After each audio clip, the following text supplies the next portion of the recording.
Hello பசங்களா, என் பேர் சக்தி விஸ்வேஸ்வரன். நான் இன்னைக்கு இக்னைட்லேருந்து உங்களுக்கு கரண்ட் எலக்ட்ரிசிட்டியோட தேர்ட் வீடியோ எடுத்துகிட்டு வந்திருக்கேன். கரண்ட் எலக்ட்ரிசிட்டியோட தேர்ட் பார்ட்டில் இன்னைக்கு நம்ம என்ன பார்க்க போகிறோம்னா temperature dependence of resistance, conductivity, அதுக்கப்புறம் எலக்ட்ரிக்கல் பவர் அண்ட் எனர்ஜி பற்றி நம்ம பார்க்கலாம் பேசிக்ஸ். ஸோ ஃபர்ஸ்ட் வந்து ரெசிஸ்டிவிட்டி அண்ட் கண்டக்டிவிட்டினா நம்ம என்னென்னு பார்க்கலாம். ரெசிஸ்டிவிட்டி அண்ட் கண்டக்டிவிட்டி இப்போ வந்து நம்ம ரெசிஸ்டன்ஸ் பற்றி நம்ம லாஸ்ட் வீடியோவில் பார்த்துருக்கோம் இல்லையா. ரெசிஸ்டன்ஸ்ன்றது வந்து அந்த ஓம்ஸ் லால வர கான்ஸ்டன்ட் ஆஃப் ப்ரொபோர்ஷனாலிட்டி. அது வந்து எவ்வளோ வந்து கரண்ட் வந்து அலோவ் பண்ணுது, கம்மியாக அலோவ் பண்ணுச்சுன்னா அதிக ரெசிஸ்டன்ஸ் அப்படின்னு சொல்லுவோம், கரெக்டாக. ஸோ இப்போ வந்து ஒரு ஒயர் வந்து length l, area of cross section வந்து ஏ இருக்குன்னு வைங்க. ஒரு ஒயர் இப்படி வரைகிறேன், இதோட ஏரியா ஆஃப் கிராஸ் செக்ஷன் வந்து ஏ, லென்த் வந்து எல் இருக்கு. ஸோ இப்போ இந்த ஒயரோட ரெசிஸ்டன்ஸ் நம்ம எப்படி எழுதலாம்னா R is equal to rho L by A அப்படின்னு சொல்லுவாங்க. ரோன்றது வந்து இங்க என்னன்னா ரெசிஸ்டிவிட்டி. இதான் வந்து resistivity of the material of the wire. இது வந்து ஒரு ப்ராப்பர்ட்டி ஆஃப் தி வயர். இதுல இருந்து நம்ம ரெசிஸ்டன்ஸ் கால்குலேட் பண்றதுக்கு இது யூஸ் ஆகும். ஸோ ரெசிஸ்டிவிட்டி தான் ரோன் டினோட் பண்றாங்க, l by A, rho L by A. So resistance வந்து லென்த் அதிகமாக இருந்துச்சுன்னா ரெசிஸ்டன்ஸ் அதிகமாக இருக்கும், ஏரியா அதிகமாக இருந்துச்சுன்னா ரெசிஸ்டன்ஸ் கம்மியாகும், அந்த மாதிரி நம்ம சொல்லலாம். ஸோ ஆர் வந்து ஓம்ஸ் தான், so rho L by A ohms.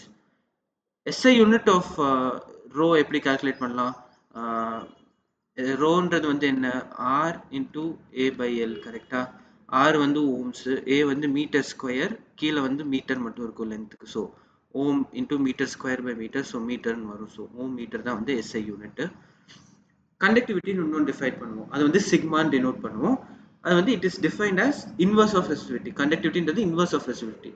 Inverse of resistivity எப்படி, இன்வர்ஸ்னா என்னன்னு சொன்னேன் இல்லையா, 1 by something. ஸோ அதான் வந்து இன்வர்ஸ். ஸோ ரோன்றது வந்து 1 by சிக்மா, ஒரு சிக்மான்றது வந்து 1 by ரோ. 1 by ரோ தான் வந்து சிக்மா. சிக்மான்றது கண்டக்டிவிட்டி. இதோட SI யூனிட் வந்து ohm inverse metre inverse. So SI unit of ரெசிஸ்டிவிட்டியோட இன்வர்ஸ். ஸோ அதான் வந்து SI யூனிட் ஆஃப் கண்டக்டிவிட்டி. இது வரைக்கும் புரிஞ்சிருச்சா? ஓகே. இப்போ ஓம்ஸ்ல வந்து மற்ற டிஃப்ரெண்ட் ஃபார்ம்ஸ்ல நம்ம எழுத முடியும், வேற என்னென்ன ஃபார்ம்ல எழுத முடியும்னு நம்ம பார்க்கலாம். ஸோ ஃபர்ஸ்ட் வந்து நம்ம போன வீடியோவில் படிச்சது வந்து V is equal to IR, கரெக்டா. ஸோ VIR வந்து voltage, current and resistance in the conductor. So இப்போ வந்து இன்னும் ரெண்டு ஃபார்ம் நம்ம பார்க்கலாம். So E is equal to J rho.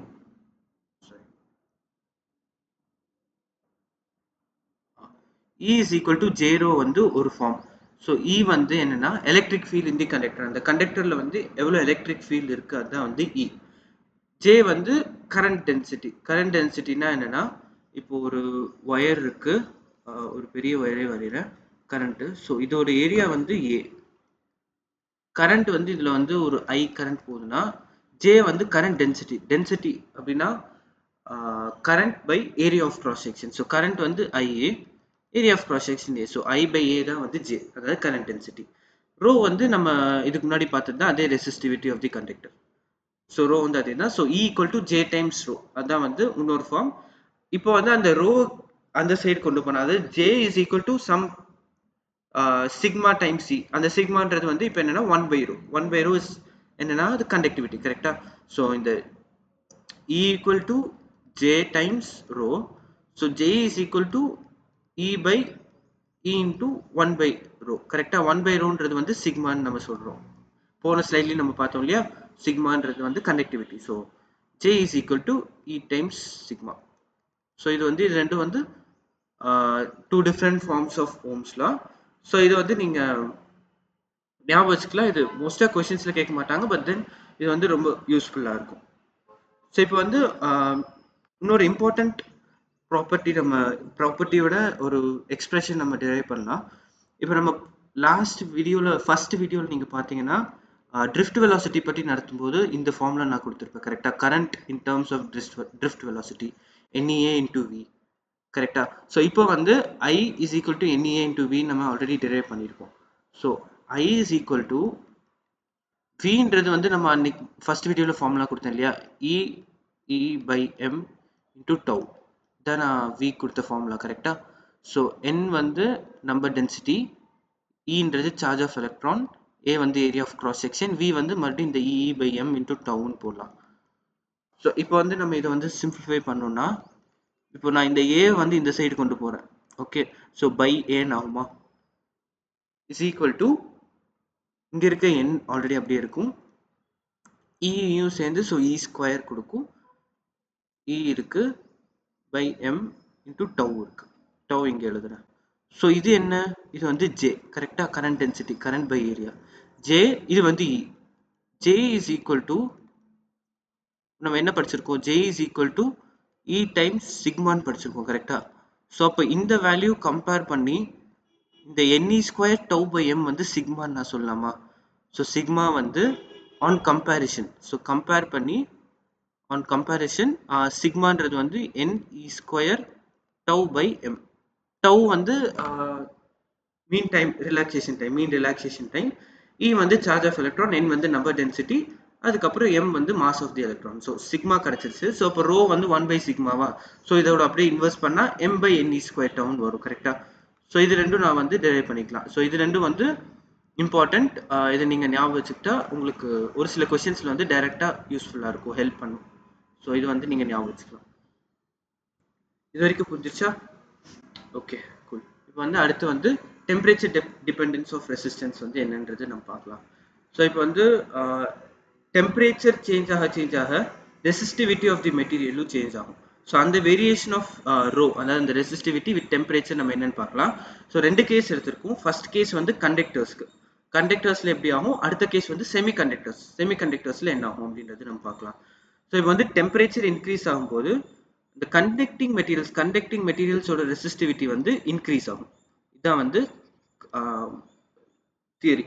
So இதான் வந்து actual theory. So temperature increase ஆச்சுன்னா resistivity of conductors increases. So இப்போ வந்து இப்போ ஒரு பர்டிகுலர் லிமிட்டட் ரேஞ்ச், அது ஆக்சுவலாக கிராஃப் வந்து இப்படி இருக்கும், ஒரு கிராஃப். இப்போ இந்த ஒரு பர்டிகுலர் ரேஞ்சில் எடுத்துக்கிட்டோம்னா ஒரு ஸ்ட்ரெயிட் லைன் மாதிரி உங்களுக்கு கிடைக்கும். ஸோ அந்த ஸ்ட்ரெயிட் லைனில் ரெசிஸ்டிவிட்டி நம்ம கண்டுபிடிக்கிறதுக்கு என்ன பண்ணலாம்னா இந்த ஃபார்முலா இருக்கு, இந்த இந்த இந்த எக்ஸ்பிரஷன் யூஸ் பண்ணி நம்ம கண்டுபிடிக்கலாம். Rho at temperature T, rho of டீனா வந்து resistivity at some temperature T is equal to rho naught. Rho நாட்ன்றது resistivity at temperature T naught into 1 plus alpha times T minus T naught. இதுதான் வந்து formula. So rho நாட்ன்றது வந்து resistivity of temperature T naught சொன்ன மாதிரி, ஆல்ஃபான்றது வந்து temperature coefficient of ரெசிஸ்டிவிட்டின்னு சொல்லுவாங்க. So இது டி மைனஸ் டி நாட்ன்றது வந்து ரெண்டு டிஃப்ரெண்ட் டெம்பரேச்சர். ஸோ இதுதான் வந்து அந்த எக்ஸ்பிரஷன். ஸோ இதுலேருந்து நம்ம ஆல்ஃபா வேல்யூ நம்ம எப்படி எழுதலாம், rho of t t minus rho naught divided by rho naught into t minus t naught. இப்படி எழுதலாமா, இதான் ஆல்ஃபா. ஸோ இந்த ஆல்ஃபாவோட வேல்யூ வந்து இந்த ரோ டியும் ரோ நாட்டும் ரொம்ப க்ளோஸாக இருந்துச்சுன்னா, அதாவது நம்ம டிஃபரன்ஷியல் டேர்ம்ஸில் நம்ம எழுதணும்னா டி ரோ பை இதை வந்து ரோன்னு வச்சுட்டு இந்த டியும் டி நாட்டும் ரொம்ப க்ளோஸாக தான் இருக்கும் கரெக்டாக. ரோ ஆஃப் டி ரோ நாட்டும் ரொம்ப க்ளோஸாக இருந்துச்சுன்னா டியும் டி நாட்டும் க்ளோஸாக இருக்கும். ஸோ ஸ்மால் டிஃப்ரென்ஸ்ன்றது வந்து இந்த டிடின்னு சொல்கிறோம்.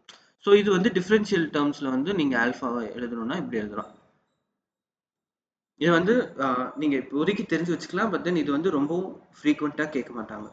ஸோ இதுதான் வந்து டெம்பரேச்சர் டிபெண்டன்ஸ் ஆஃப் ரெசிஸ்டன்ஸ், அதாவது ரெசிஸ்டிவிட்டி எப்படி மாறுன்றது நம்ம கண்டக்டர்ஸ்க்கு பார்த்துருக்கோம். வந்து அடுத்தது வந்து நம்ம செமி கண்டக்டர்ஸ் பார்ப்போம். ஸோ கண்டக்டர்ஸ்க்கு நான் சொன்ன மாதிரி கிராஃப் வந்து இப்படி இருக்கும். ஸோ இது வந்து இப்படி தான் இருக்கும் கிராஃபு. ஆனால் இப்போ ஒரு பர்டிகுலர் ஒரு சின்ன ரேஞ்சில் வந்து லீனியாரிட்டியாக இருக்கும், அந்த அந்த கர்வ் மட்டும் கொஞ்சம் லீனியராக இருக்கும் ஒரு சில, அந்த ரேஞ்சில் மட்டும்தான் இந்த ஃபார்முலா யூஸ் பண்ணுவோம். ஒரு லிமிட்டட் டெம்பரேச்சர் ரேஞ்ச், அந்த டெம்பரேச்சர் ரேஞ்சில் மட்டும்தான் இந்த ஃபார்முலா யூஸ் பண்ணுவோம். அடுத்து செமிகண்டக்டர்ஸ்க்கு நீங்கள் என்னன்னு பார்த்தீங்கன்னா ரெசிஸ்டிவிட்டி வந்து decreases as temperature increases. So graph வந்து இப்படி இருக்கும். ஸோ இதுக்கு வந்து எதுவும் ஃபார்முலான்னு ஸ்பெசிஃபிக்காக இல்லை, ஆனால் நீங்கள் இந்த இந்த இது தெரிஞ்சு வச்சுக்கலாம். உங்களுக்கு அசர்ஷன் ரீசன் டைப் கொஸ்டின்ஸில் வந்து உங்களுக்கு கேட்க வாய்ப்பு இருக்குது. ஸோ செமிகண்டக்டர்ஸ்க்கு வந்து resistivity decreases as a function of time, as a function of temperature. Sorry, இது வரைக்கும் புரிஞ்சிச்சா எல்லாமே? Okay fine. இந்த ரெசிஸ்டிவிட்டி சேஞ்சஸ் வந்து நீங்கள் எப்படி பார்க்கலாம்னா நம்ம இன்னொரு விதம் இருக்குது. இது எப்படின்னா ரெசிஸ்டிவிட்டி வந்து எம் பை என்இ ஸ்கொயர் டவுன்னு பார்த்துருக்கோம் கரெக்டாக. செமிகண்டக்டர்ஸ்க்கு வந்து ஒரு டெம்பரேச்சர் வரைக்கும் என் வந்து ரொம்ப கம்மியாக இருக்கும், ஸோ ரெசிஸ்டிவிட்டி ரொம்ப அதிகமாக இருக்கும். ஆனால் ஒரு டெம்பரேச்சர் இன்க்ரீஸ் ஆக ஃப்ரீ எலக்ட்ரான்ஸ் வந்து ரொம்ப இன்க்ரீஸ் ஆகிட்டே போகும், பயங்கரமாக இன்க்ரீஸ் ஆகிட்டே போகும். இதுவும் கம்மியாகும், கொலிஷனும் வந்து மீன் ரிலாக்ஸேஷன் டைமும் வந்து கம்மியாகும். ஏன்னா நிறைய ஃப்ரீக்வெண்ட் கொலிஷன்ஸ் நடக்கும், அதிக எனர்ஜினால நிறைய கொலிஷன் நடக்கும். ஆனா அதோட பயங்கரமா n வந்து இன்க்ரீஸ் ஆகும். ஸோ அதனால உங்களுக்கு ஓவராலா ரெசிஸ்டிவிட்டி டிக்ரீஸ் ஆகும். அதே கண்டக்டர்ஸ்க்கு நீங்க பாத்தீங்கன்னா m by ne ஸ்கொயர் டவு, எம்மும் இயும் வந்து கான்ஸ்டன்ட் இல்லையா, இது எந்த டெம்பரேச்சரால டிபெண்ட் ஆகாது. டவு வந்து டிக்ரீஸ் ஆகும். கண்டக்டர்ஸ்க்கு வந்து n அவ்வளோக்கா இன்க்ரீஸ் ஆகாது, அவ்வளோ ஒன்றும் இன்க்ரீஸ் ஆகாது. ஸோ அதனால டவு டிக்ரீஸ் ஆகிறதுனால ஓவராலாக உங்களுக்கு வந்து ரெசிஸ்டிவிட்டி இன்க்ரீஸ் ஆகும். இப்படி கூட நீங்கள் இதை பார்க்கலாம். இது வரைக்கும் புரிஞ்சிருச்சா? ஓகே. ஸோ இப்போ வந்து அடுத்து ஓமிக் அண்ட் நான் ஓமிக் கண்டக்டர்ஸ் பற்றி நம்ம பார்க்கலாம். ஓமிக் அண்ட் நான் ஓமிக் கண்டக்டர்ஸ்னா என்னன்னா, ஓமிக் கண்டக்டர்ஸ் ஃபர்ஸ்ட் பார்க்கலாம். ஓமிக் கண்டக்டர்ஸ்னா ஓம்ஸ் லாவை ஃபாலோ பண்ணும். சிம்பிள். ஏன்னா ஓமிக்னு பேர்லேயே இருக்கு. ஸோ ஓம்ஸ் லாவை ஃபாலோ பண்ணும். ஓம்ஸ்ல என்ன, v is proportional to I, அதுக்கப்புறம் r வந்து கான்ஸ்டன்டா இருக்கும். அதான் வந்து ஓமிக் கண்டக்டர்ஸோட speciality. So current versus voltage curve வந்து இப்படி ஸ்ட்ரெயிட் லைன் தான் இருக்கும், இதை கொடுத்துருக்க மாதிரி. நான் ஓமிக் கண்டக்டர்ஸ்க்கு வந்து ஓம்ஸ் லா ஃபாலோ பண்ணாது. ஸோ வோல்டேஜ் மாற மாற உங்களுக்கு வந்து கரண்ட்டும் மாறும், ரெசிஸ்டன்ஸும் மாறும். ஸோ இப்படி இருக்கும். மோஸ்ட்டாக செமிகண்டக்டர் மெட்டீரியல்ஸில் நீங்கள் இந்த மாதிரி கிராஃப்ஸ் பார்ப்பீங்க. ஸோ அடுத்து வந்து நீங்கள் 12th எண்டில் வந்து டுவர்ட்ஸ் தி எண்ட் வந்து நீங்கள் செமிகண்டக்டர்ஸ் பற்றி படிக்கும்போது இந்த மாதிரி டிவைசஸ் தான் நிறைய பார்ப்பீங்க நீங்கள் நான் ஓமிக் கண்டக்டர்ஸ். இது புரிஞ்சிருச்சா? ஓகே. அடுத்து வந்து எலக்ட்ரிக்கல் எனர்ஜி அண்ட் பவர். இப்போ ஒரு சர்க்கியூட் எடுத்திருக்கேன், சிம்பிளாக ஒரு சர்க்கியூட் எடுத்திருக்கேன். ஒரு ரெசிஸ்டன்ஸ் ஒரு பேட்டரி கூட கனெக்ட் ஆயிருக்கு, வி வோல்டேஜ், அதுக்கப்புறம் இது வந்து ஆர்என் இருக்கு. ஸோ இப்போ இந்த ரெசிஸ்டன்ஸில் கரண்ட் பாஸ் ஆகும் கரெக்டாக, ஒரு கரண்ட் ஐ பாஸ் ஆகும். இந்த ஐ வந்து அந்த ரெசிஸ்டன்ஸில் வந்து ஒரு ஹீட் ப்ரொடியூஸ் பண்ணும், அதாவது ஒரு எனர்ஜி, அதாவது பவர் டிசிபேட் ஆகும் அந்த ரெசிஸ்டன்ஸில். அதுதான் வந்து இந்த concept of electrical energy and பவரில் நம்ம இந்த படிப்போம். So electrical energy and power எப்படி கால்குலேட் பண்ணலாம், என்ன மாதிரி கேசஸ்க்குன்றது நம்ம இப்போ அடுத்தடுத்து இது பார்க்கலாம். So power dissipated in a conductor or resistance, ஏதாவது ஒரு லோட், அதாவது ஏதாவது அந்த சர்க்கியூட்ல இருக்க ஏதோ ஒரு எலிமெண்ட்ல பவர் டிசிபேட் எவ்வளோ ஆகுது அப்படின்னு நம்ம கால்குலேட் பண்ணோம்னா அதுக்கு வந்து இதுதான் அந்த ஃபார்முலா. ஸோ பவர் வந்து V into I. V வந்து அந்த voltage drop across the element. So அதாவது இப்போ பார்த்தீங்கன்னா இப்போ இந்த இதில் வந்து V தான் வந்து வோல்டேஜ் ட்ராப். வேற ஏதாவது வேல்யூ கொடுத்துருந்தா அந்த வேல்யூ இன்டூ ஐ, ஐன்றது வந்து அந்த current through the element. So இது வந்து ரொம்ப இம்பார்ட்டன்ட். நீங்கள் வந்து பவர் வந்து V into I, அதில் V என்னன்னா வோல்டேஜ் அக்ராஸ் ரொம்ப முக்கியம் எலிமெண்ட்.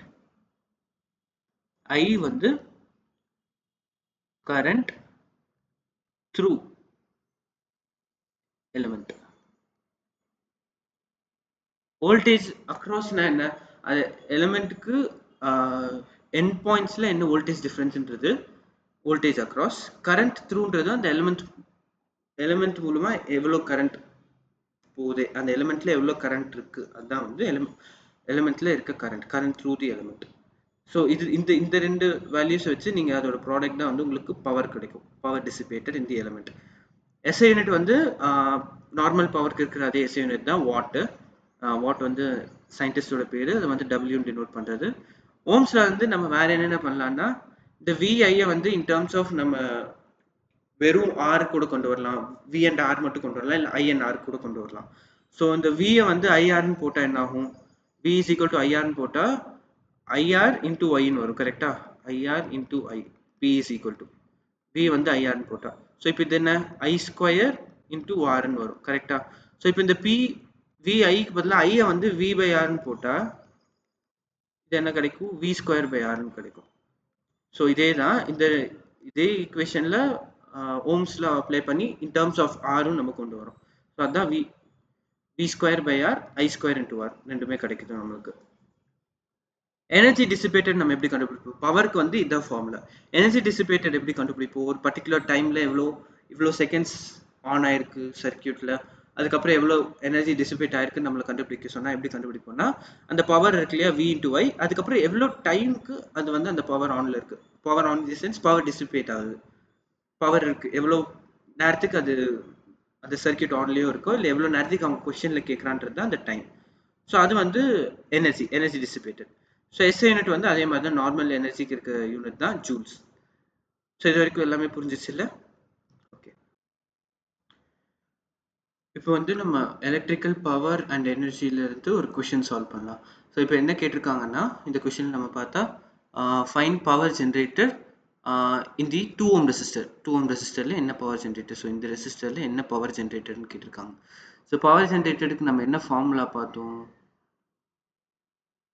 பவர்ல வந்து ஐ ஸ்கொயர் ஆர்னு பார்த்தோம் கரெக்டா? ஐ ஸ்கொயர் ஆர் இல்லாட்டி வி இன்டூ ஐ இல்லாட்டி வி ஸ்கொயர் பை ஆர் மூணு பார்த்தோம். ஸோ இப்போ இந்த ஐ ஸ்கொயர் பை ஆர் தான் நம்மளுக்கு இப்போ ஈஸியாக இருக்கும். ஏன்னா ஐன்றது வந்து இந்த கரண்ட் த்ரூ தி 2 ohm அது ஈஸியாக கண்டுபிடிச்சிடலாம். இந்த ஈக்குவலன்ட் ரெசிஸ்டன்ஸ் கண்டுபிடிச்சு நம்ம இந்த கரண்ட் கண்டுபிடிச்சாலும் இந்த ஐ கிடச்சிரும். ஆர் நம்மளுக்கு ஆல்ரெடி தெரிஞ்சிருக்கு. ஸோ இந்த ஃபார்முலா நம்ம யூஸ் பண்ணோம்னா ஃபாஸ்ட்டாக நம்ம ஆன்சர் கொண்டு வந்துடலாம். ஸோ இப்போ நம்மளுக்கு ஆல்டர்னேட் ஃபார்முலாஸ் நிறைய நம்மளுக்கு தரதுக்கு என்ன அட்வான்டேஜ்னா நம்மளுக்கு இப்போ ஒரு ஃபார்முலா ரொம்ப லேட் ஆகும் அப்படின்னு நினச்சா இன்னொரு ஃபார்முலாவை யூஸ் பண்ணி நம்ம ஈஸியாக கொண்டு வர முடியும். ஸோ அதுக்காக தான் நம்ம வந்து நிறைய ஃபார்முலாஸ் பார்க்குறோம்.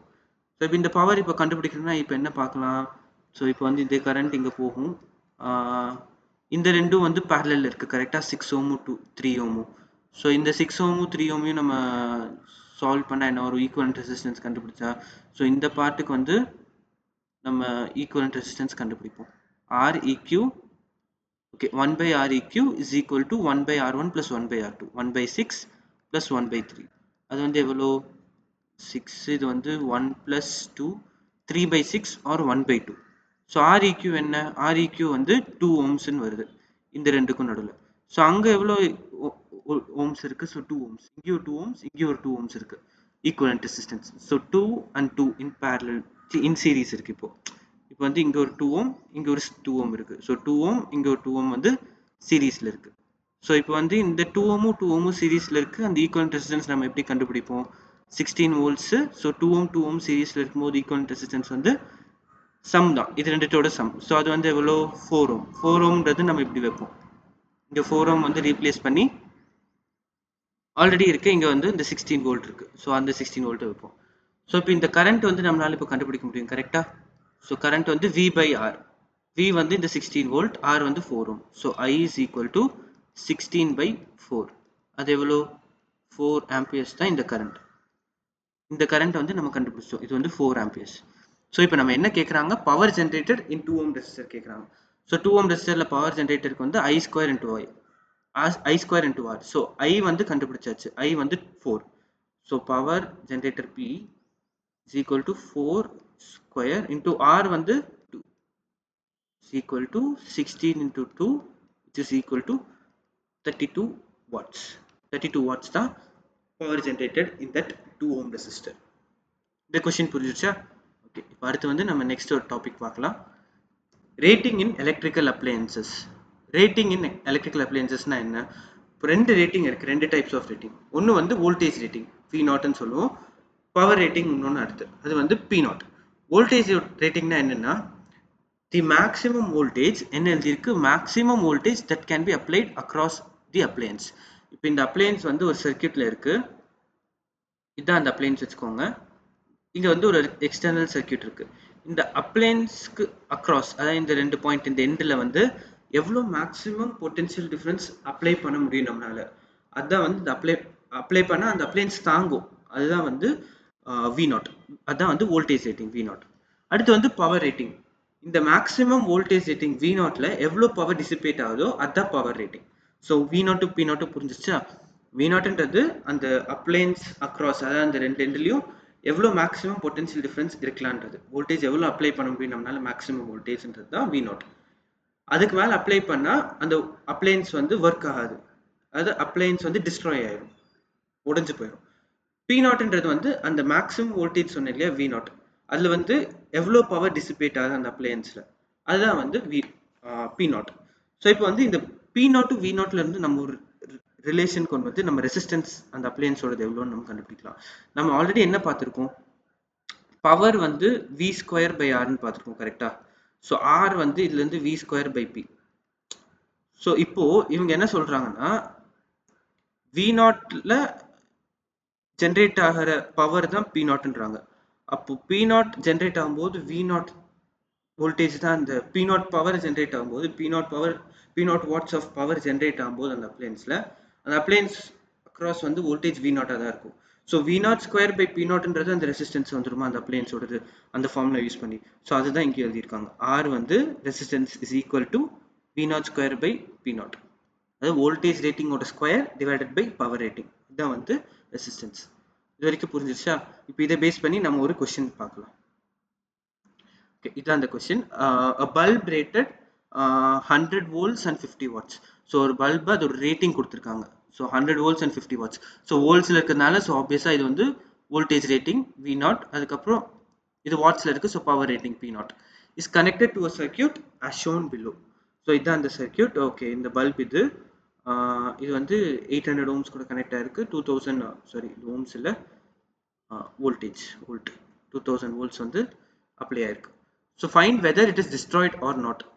இது வந்து இந்த பல்ப் வந்து இந்த செட்டப்பில் வந்து டிஸ்ட்ராய் ஆகுமா இல்லை க்ளோ பண்ணுமான்னு நம்ம காட்டணும். ஸோ இப்போ வந்து ஃபஸ்ட்டு இந்த பல்போட ரெசிஸ்டன்ஸ் கண்டுபிடிச்சிடலாம் இல்லையா? வி நாட் கொடுத்துருக்கு, பி நாட் கொடுத்துருக்காங்க. ஸோ ரெசிஸ்டன்ஸ் என்ன? Resistance of bulb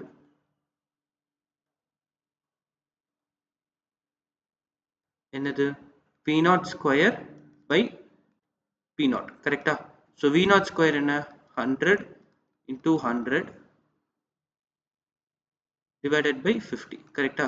so 100 50 2 times போகும். ஸோ 200 volts தான் வந்து 200 ohms தான் வந்து இந்த பல்போட ரெசிஸ்டன்ஸ். ஸோ இப்போ இந்த சர்க்யூட் எப்படி மாறுது?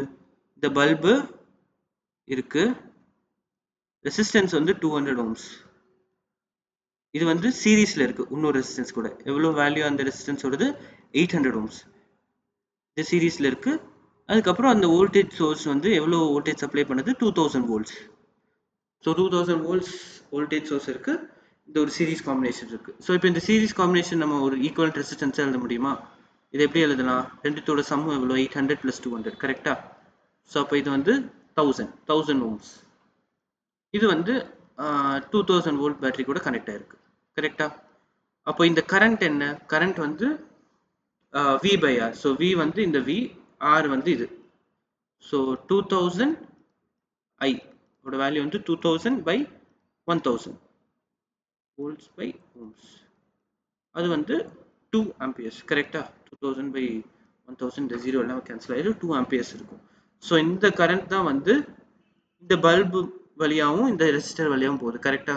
இதே கரண்ட் தான் போகும், ஏன்னா இதான சீரீஸ் காம்பினேஷன் தான் இது. ஸோ இங்கே ஆரம்பிக்கிற கரண்ட் தான் இது வழியாகவும் போகும். ஸோ இப்போ இந்த பல்போட பவர் எவ்வளோ இந்த பல்பில் இந்த கேஸில் டிசிபேட் ஆகுதுன்னு பார்க்கணும், கரெக்டா? பவர் வோல்டேஜ் இந்த பல்புக்கு அக்ராஸ் எவ்வளோ இருக்குன்னு நம்ம பார்க்கணும். அந்த வோல்டேஜ் வந்து 100 வோல்ட், அதாவது அந்த வோல்டேஜ் ரேட்டிங்கோட அதிகமாக இருந்துச்சுன்னா அந்த பல்ப்னால ஒர்க் பண்ண முடியாது, அது டிஸ்ட்ராய் ஆயிரும். ஸோ அதுதான் இந்த கொஸ்டினோட கான்செப்ட். ஸோ இப்போ வந்து இந்த வோல்டேஜ் அக்ராஸ் தி பல்ப், அந்த பல்ப் அக்ராஸ் எவ்வளோ வோல்டேஜ் இருக்குன்றது கண்டுபிடிக்கணும்னா வோல்டேஜ் அக்ராஸ் பல்ப் இது எப்படி கண்டுபிடிப்போம்? V is equal to IR. I வந்து 2 amperes into R வந்து அந்த resistance of the bulb. R வந்து எவ்வளோ கண்டுபிடிச்சோம்? 200 ohms. So 2 into 200 ohms, 2 amperes into 200 ohms, அது வந்து 400 volts. 400 volts. ஆனால் இது ரேட்டிங்கே என்ன? V நாட்டே மேக்ஸிமம் எவ்வளோ இருக்க முடியும்? 100 தான் இருக்கவே முடியும் மேக்ஸிமம். ஸோ அதுக்கு மேலே போச்சுன்னா இந்த பல்ப்னால ஒர்க் ஆக முடியாது. ஸோ 400 volts இருக்கிறதுனால which is greater than 100 volts. Is nothing but V naught. V naught ஓட இது கிரேட்டரா இருக்கு, அதிகமா இருக்கு. ஸோ அதனால இந்த பல்ப் வந்து the bulb